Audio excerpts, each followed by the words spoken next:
Why I'm worried about the rise of liberal young women. A recent survey by the American Enterprise Institute reveals that liberalism is on the rise among women within my generation, Gen Z. Now, 46% of white Gen Z women identify as liberal, compared to only 28% of white Gen Z men. This gender gap has been widening for a while. Over the past 2 decades, the political profiles of young men and women remained pretty stable, but in recent years, women have shifted significantly to the left. In the US, 44% of young women identified as liberal in 2021, compared to 25% of young men. That's up from 30% of women and 27% of men a decade ago, the biggest gender gap in 24 years of polling. It's a similar story in the UK. This isn't just girls becoming left-wing. What this is increasingly is girls and young women being drawn to this newer offshoot of liberalism, wokeness, social justice culture, whatever we want to call it, and lurching to the left around the time this ideology took hold. By which I mean an ideology obsessed with identity, convinced that everything is socially constructed, supportive of censorship, and wedded to the core belief of liberalism that we must all be liberated from cultural norms and traditions. Why is this happening? One explanation is that women now far outnumber men at universities, where left-leaning and liberal academics dominate. We're also more likely to study the social sciences and humanities, where professors lean further left than STEM subjects. Young men, meanwhile, are abandoning higher education in droves. Personality differences may also play a part. Our current social justice culture seems to me to appeal to traits more common among women than men. Cancel culture campaigns, for example, can be seen as indirect forms of aggression, a strategy favoured by females. Safetyism also appears to be a typically female trait, with women tending to be more risk-averse than men. Plus, political correctness is best predicted by trait agreeableness, which women consistently score higher in. We are also much more conformist. Another major part of this is social media. Take those natural tendencies of girls and women and add to them algorithms designed to track our interests and deliver targeted content to our devices. Some feeds evolve into endless reels of social justice activism and progressive politics, becoming more extreme to boost engagement. You may have started out being a bit worried about climate change, but by the time the algorithm is done with you, that minor concern is a deep-seated fear of an imminent apocalypse. Perhaps you started with sympathy for oppressed groups, and before you know it, you're making TikTok videos agreeing with Osama bin Laden. Of course, this can happen with right-wing content too. Feeds can just as easily become a deluge of red pill posts that gradually become more deranged. But as psychologist Jean Twenge notes in her book Generations, it's liberal teen girls who are by far the most likely to say they spend 5 or more hours a day on social media. I saw a video or clips of, bunch of clips that, bunch of, all these liberal chicks, they were saying Bin Laden was a good person. I remember seeing, those TikTok clips. At first, I thought they were, fake. I thought, I thought they were fake. I thought that it was like AI or something. But these were actually people saying this. It was a trend. It became a trend. This is insane, man. I tell you, everything she's saying is correct. And when I heard that, men were leaving colleges in droves, I didn't quite understand until I had to take this class and for my work, and I had to go to a college for to take that particular class. Man, when I went in there, I'm like, I really need to get the hell out of here. I felt I didn't belong. It was like being in a country of liberals. It was like I couldn't even breathe. I felt so suffocated. It was just, I've never seen a whole bunch of liberal people that much in my life. I didn't even know that because the school I went to, I thought it was tame. I thought it was, somewhat, it wasn't like a liberal left wing kind of college. But oh my God, I never quite believed that until, man, I experienced it firsthand. And for women there's something seductive about the liberal ideology that, that's why I think women gravitate towards it. There's something feminine about it. There's something feminine about the ideology. It's about, like she said, victimhood. It's about like it just the whole ideology itself just caters to women, and the more colored you are, the better. They call that intersectionality or something. The more black woman, the better. You're Asian, better. Like it's the whole ideology is just framed to cater to women, and women, they will believe just about anything. They fall for just about anything. They can be, they can fall for any kind of propaganda. So I think that's why, for me personally, that's just my belief, that's why I think most women, lean left, lean progressive, lean, left wing, because I think that there's just something feminine and something seductive about it. And it's easy. It doesn't require work. It just requires you bitching and bitching and bitching. It doesn't require you to actually put in the work to do anything. Anyway, anyway, let's continue. I'm enjoying this video. I didn't think I will enjoy it, but I thought it was. I didn't. My bad. I thought this video was gonna be something different. I thought it was. I thought I was gonna be doing a reaction on some woke chick complaining about dudes. I didn't. Well, this video is surprising me though. I love it. I love it. Let's get back to it. And 5 or more hours a day on social media. But whatever is drawing young women to liberalism, the question now is, how is this affecting them? And what does the political divide mean for relationships between the sexes? This growing political divergence is already affecting dating preferences. In another recent survey in America, some of Gen Z girls' biggest relationship red flags included their partner listening to Joe Rogan, identifying as a MAGA Republican, saying all lives matter, and believing there are 2 genders.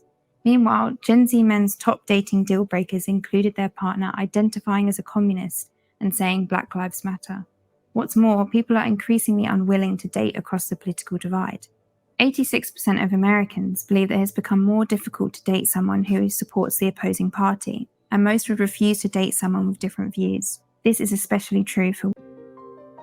But hasn't that always been the case? I mean, I wouldn't want to date someone, that is liberal or left leaning.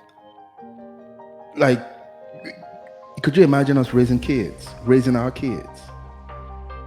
I can have a feminist anywhere around my children. Like, I don't like. I mean, but hasn't it always been the same? Like, you gotta be like, you gotta have, same values, same common values, common ethics, morals. Even political leanings. Every family voted one way. Not my wife would vote, I don't know, Democrat, and then I'll vote Republican. Tell me your friends, I tell you who you are. You are the company you keep. I'm not around liberals.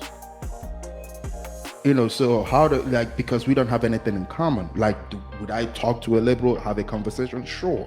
It will make a great conversation. I mean, I have a studio here. Yeah, I do talk to them a lot. But would I hang out with them, talk? Like, it's just, we don't have that. Like, would I hang out with them like I'll hang out with my friend? I don't think I have that much in common with them to actually, let alone date a woman that is a feminist, a liberal, a progressive. Could you imagine having a feminist raise my daughter? Like, just the idea of that is frightening. I don't, but I just think it's always been that way. But maybe that's just my opinion. But I think it's always been that way. That's just me. Dating apps like Don't Message Me If You're a Tory and No Republicans. Plus, premium features on platforms like Bumble and Hinge, where you can filter out people based on their beliefs. Polarization has even reached a point where we've got a growing market for political dating apps like Lefty, the dating app for progressives, or The Right Stuff, view profiles without the pronouns. Modern dating is already difficult enough. Now add to it a generation diverging so far in worldviews and values that sometimes it feels as if we aren't even inhabiting the same reality. As a result, we struggle to agree on basic concepts like gender, let alone cohere around core values enough to sustain something meaningful. What does this mean for our future? Marriage and birth rates are already falling fast. In the UK, more than half of women aged 34 or under are now unmarried, and the majority are now childless by their 30th birthday. In the US, too, 45% of women are predicted to be childless and unmarried by 2030. Political polarization will likely make this worse. Researchers warn that as finding a politically compatible partner becomes more difficult, it will push those who do marry to cross ideological lines, which is worrying since studies show that politically aligned couples experience greater relationship satisfaction and lower divorce rates. Stable marriages not only contribute to societal cohesion and are crucial for children's well-being, but are a significant predictor of happiness for both men and women. In fact, research reveals falling marriage rates to be a major reason for declining national happiness in America. What's more, the modern liberal narrative portrays marriage and families as threats to personal freedom. It casts any form of commitment or responsibility as a constraint. And I can tell you, young women are deeply immersed in this ideology. From Instagram feminists insisting we completely ignore men, to classic fairy tales being rewritten without them, to TikToks putting us off marriage, to a therapeutic culture convincing us to cut out anyone in the way of our self-actualization, the message is the same. Dump him, stay single, don't catch feelings. Just look at the outrage when the Washington Post recently raised concerns about political polarization and marriage rates. Accusations included the publication being in the pocket of the far right for daring to promote marriage, an institution that should not be saved and is antiquated bullshit. Perhaps these attitudes partly explain why only 37% of liberals in the US are married, compared to 56% of conservatives, and why the marriage gap between liberals and conservatives is widest among young women. But it isn't just the gender divide that should worry us. It's also how this liberal ideology makes girls feel. Gen Z girls are in a major mental health crisis, and as Jonathan Haidt has found, it is young liberal women who are suffering the most. In fact, 56% of liberal white women aged 18 to 29 have been diagnosed with a mental health condition. One explanation for this is something called locus of control. Liberals tend to have a more external locus of control, meaning they feel as if their lives are governed by external forces like patriarchy or white supremacy, a perspective linked with poorer mental health outcomes.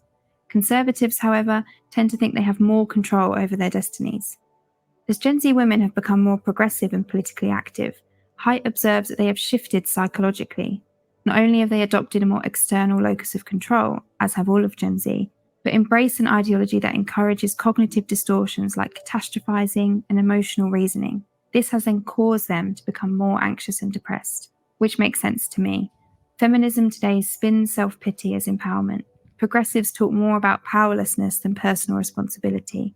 It's not your fault, it's the patriarchy. It's not your diet or lack of exercise, it's society. Remember, it's literally impossible to be a woman.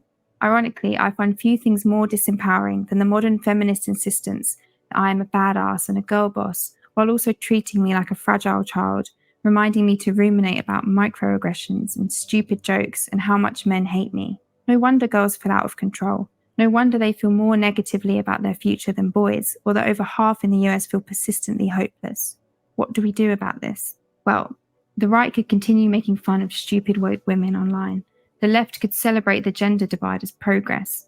Or we could take this seriously and focus on solutions. What we desperately need is to offer young women more compelling counter-narratives. We must create spaces outside of academia and algorithms where they can explore diverse ideas. Zoomers today are simply having far fewer experiences. We are less likely to have gone on a date, to have had a job, to even spend time outside than previous generations. Teenage girls are averaging 8 hours of screen time a day. So, their understanding of the world is increasingly gleaned from educational institutions, mainstream media, pop culture, and their phones, where they hear the same narratives over and over.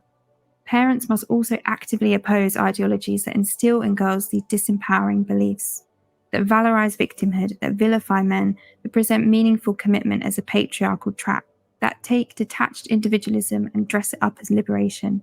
No more indulging this. Our priority now has to be protecting adolescent girls who are increasingly anxious, depressed, and lonely from a demoralizing and atomizing ideology to which they are uniquely vulnerable. I tell you what, I love everything this lady is saying. I love everything this lady is saying. But the unfortunate thing is, I don't think this gender war is something that can be fixed, at least not in our generation. I don't think it's something that can be stopped. The liberals, the progressive, they've won the culture war. They're in school, they're in our church, they're in they're everywhere. In TV, like you can't turn on any TV without seeing progressive nonsense in there. Like they are everywhere in every facet of society. They are there. So they've won it. They've won it.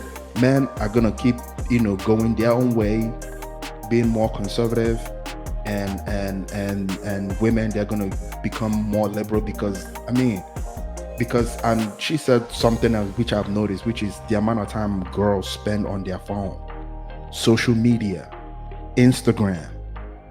Oh my God, like women, girls, they spend hours upon hours upon hours in there hearing the same thing over and over and over again. Of course, why wouldn't they believe it? Why wouldn't they fall for it? Why wouldn't they think that the planet is about to collapse tomorrow? The world is going to end next week. Why wouldn't they believe that? Why wouldn't they believe that all men are trash? Why wouldn't they believe that all men want to hurt them? Why wouldn't they believe that? Why wouldn't they believe that the government, the patriarchy, is oppressing them, holding them down? Of course, they're going to believe that because they keep hearing it and hearing it and hearing it.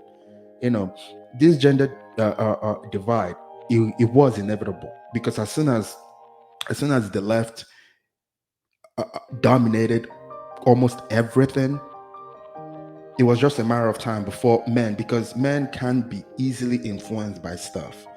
Men have always been conservative since the beginning of time. Even a young man could start off liberal, but as he grows older and start accomplishing things, start having his own thing, he's going to become conservative. It's inevitable. So men are gonna be. So men, the gender divide was inevitable. It was going to happen. It was going to happen. Women were all going to become, well, not all women, thank God, because at some point you want to marry him and you don't want to bring home a feminist into your house. Anyway, but as the gender divide increases, I don't think I don't think there's nothing we can do, especially us millennials, can do to stop it. It's going to keep increasing. I don't see any solutions for it because the damage has already been done. Maybe 50 years ago, it could have been stopped. Maybe before all this stuff was, before they entered our colleges, it could have been stopped. Before they entered our TV, in every show, in every movie you see, in every form of entertainment you're watching, if they haven't infiltrated it, maybe it could have been stopped. But the cat is out of the bag now. The cat is out of the bag, and I don't think it can be stopped. It can't be. They've won. They've managed to brainwash most of the women. They've managed to program most of the women. Feminism is here and it has won. He said he wanted to destroy feminism. I was reading this. I've forgotten that book. One of the founding personnel of feminism, one of the founders, the female, I've forgotten her name. Oh shit, I forgot her name. One of their goal was to destroy the nuclear family, was to destabilize the nuclear family. Today, nuclear family is a luxury. Nuclear family is something that you don't even see offer now. You could run into 10 families, 7 of them, not a nuclear family. So they have won. They have succeeded, they have won. The only thing you can do now, when you have children, be in your kids' lives. I swear to God, just be in your kids' lives, be in your son's lives, especially be in your daughter's life. You don't want her to be co-opted in all of this mess, because you can easily lose your daughter just like that. Just like that, you can easily lose her. You will send her to school, she comes home with a blue head and piercings all over her face. We all know what that means. Please, fathers, pay attention to your children. Be in their lives. Know what they are teaching them in school. Know what school you're taking them to. Be attentive. The only thing you can do is control what happens in your life, what happens in your own house, because you are the man of that house. But as for society at large, I don't think this can be stopped because the damage has already been done. the progressive has won. They have won this. They have won it. It's done. It's game over. I know that might sound bleak, but it is what it is. That is the reality that I'm seeing. If you like the video, please hit that like button, hit the share button, leave your comments down below. I love to read them. Man, I can't wait to read your comments. And if you may, please subscribe. You have a good one.